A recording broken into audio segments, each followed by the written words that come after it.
میں فواد چودھری کو جو گرفتار کیا ہے، لاہور ہائی کورٹ کے احکامات جو ہیں ان کو میں یاد کروا رہا تھا کہ لاہور ہائی کورٹ 3 بار احکامات دے چکی ہے، لیکن اس کے باوجود نہ صرف انہوں نے ہمیں زد و کوب کیا، زد و کوب کرنے کے بعد ہم بڑے آرام سے دوبارہ اب ہم چل رہے تھے کہ ہم اسلام آباد جائیں گے، انہوں نے وہاں پر پھر ہمارے ساتھ جو ہے وہ لیڈ کی گاڑیاں روکی ہیں، انہوں نے وہاں پر فائرنگ کی ہے، کسی طریقے سے ہم ان کا تعاقب چھوڑ دیں۔ میں چیف جسٹس آف پاکستان کو یہ بات کہنا چاہتا ہوں، ان سے یہ گزارش کرتا ہوں کہ یہ ہائی کورٹ کے احکامات انہوں نے کیسے نظر انداز کر دیے،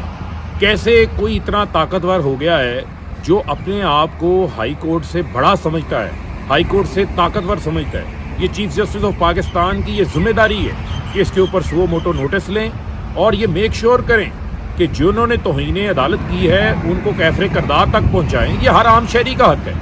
عدالت نے اگر ان کو بلایا ہے، عدالت نے بلا کے ان کو سننا تھا، وہ رائٹ ان سے جو ہے وہ چھینا گیا اور ان کو طاقت کے زور کے اوپر، بندوق کے زور کے اوپر اسلام آباد فواد چودھری کو جو ہے وہ لے کے گیا ہے۔ چیف جسٹس آف پاکستان سے میری گزارش ہے کہ آپ کی طرف پاکستانی قوم دیکھ رہی ہے، لوگوں کے آئینی حقوق، بنیادی انسانی حقوق اور قانون کے اوپر عمل درائی قائم کروانے کے لیے لوگ عدلیہ کی طرف دیکھتے ہیں، تو خدارہ اس کے اوپر سو موٹو نوٹس لیں اور جنہوں نے توہین کی ہے لاہور ہائی کورٹ کے احکامات کی، ان کے خلاف جو ہے وہ کارروائی کریں۔